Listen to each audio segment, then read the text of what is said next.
wearing a skirt versus a pants, that has nothing to do with it. The reason why a woman wants to dress in a modest way, because if she's not dressed in a modest way and she attracts attention, then a lot of men look at her, and maybe you're not aware of it, but what's going on in the man's mind when he's looking at a woman that is not dressed so tznius, then chas v'shalom he can come and do all sorts of avirot, and the woman has a part of this avirah. And a lot of people, a lot of women, they don't understand it. Because a man has two very important mitzvot that he has to keep. One of them is his eyes, not allowed to look in the wrong places. And the other mitzvah that a man has to do is he has to keep his brit. And if a person, when a man looks at a beautiful woman, if the woman is not dressed modest, and she behaves in a not modest way, and she talks a certain way, and she holds herself a certain way, you can wear a dress down to here, and sleeves down to here, and a turtleneck up to here, but a woman can behave in a not modest way, and talk in a not modest way, the dress doesn't make much of a difference.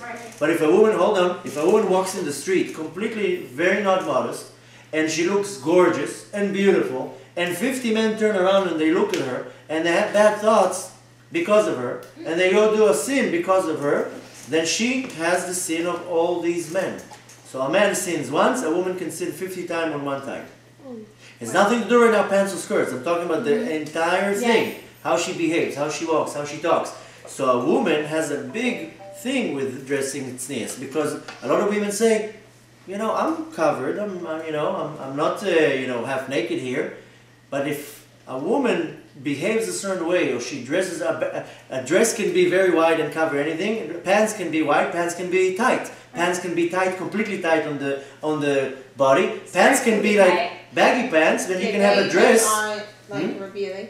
But skirts can be tight. Just Exactly. Some skirts are so tight that they're worse than the pants. But not only that, you see in all sorts of places in the Torah that the Torah praises the women for their modesty. If it was Sarah, that she, when the angels came, she went and sat in the tent. When Rivka saw Yitzhak, she covered her face. You see, the Torah is constantly talking about the main part of a woman is its tzniut, because her beauty is inside, and her beauty has to be kept for her husband, not for the whole world to see how beautiful she is. And the more she hides her beauty, the greater relationship she has with her husband.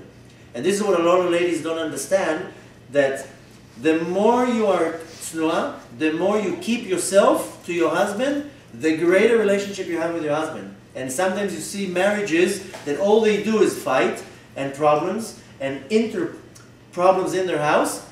It's not because they don't fit. It's not because because the woman maybe in her youth was very not tznuah, and now it backflashes at her. But you can't always say that.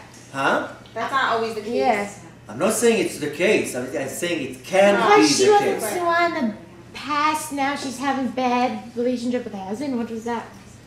Yeah, it doesn't make sense. That doesn't make sense to me. If a woman, chas v'shalom, caused in her behavior many different unwanted things, then if you right now make a mess, right? I'll give you a different example.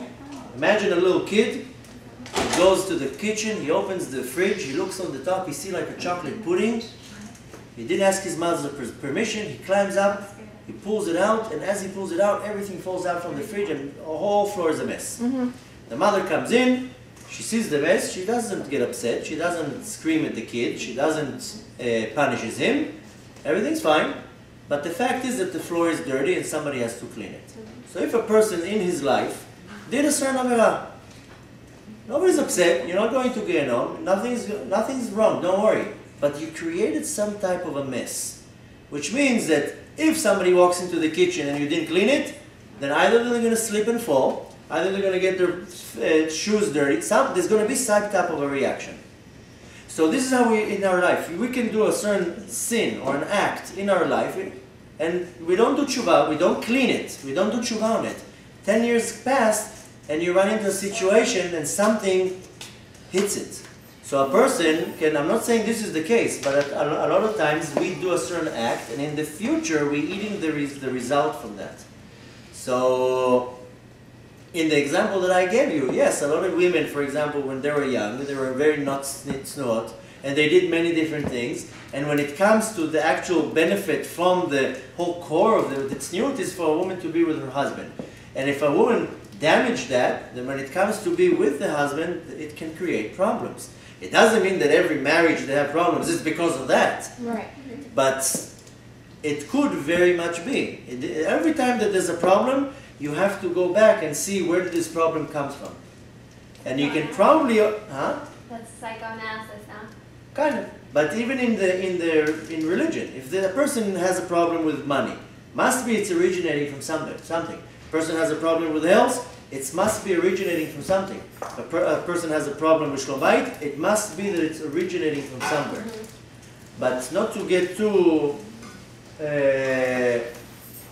out of focus, one of the major things a woman has to focus on is her tzniut. It doesn't matter right now, pants, not pants, it's not that. It's how the woman carries herself, who she talks to, how she speaks to. A woman can be dressed with a robe, but her body movements are not tzniut, or not tznuah.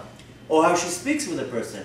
And the woman gets the most elevated as much as she's tznuah. The more she makes herself modest, the more she makes herself holy.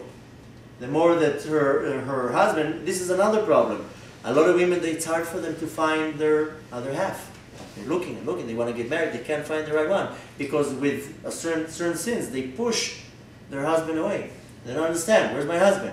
And he's somewhere looking for her. And then they get married when they're 35 or later or whatever. So a woman in her youth has a lot of control to how her life will evolve later. So women have a lot of mitzvot that they, you can do, like you said, the basics, kosher and Shabbat and all that. Lashon hara is a very big one. Lashon hara is a very bad sin. Anything that you can diminish it doesn't mean that you're going to be like a monk and you're never going to talk anymore. But the more you can diminish, there's a big difference.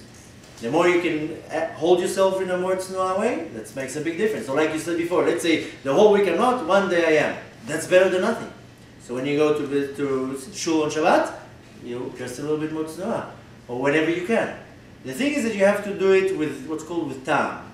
So of course you can go, one lady can say, oh, I'll be very tznuah. I'll walk with a dress and a shirt. But the dress is tight that it's about to explode any second, and the shirt is so tight. So what's the point? So it has to be done in a way not to attract that. The whole point of the tzniut is not to attract attention. You get if you get the right attention, then you're good. If you rate the negative attention, then you're bringing it on yourself.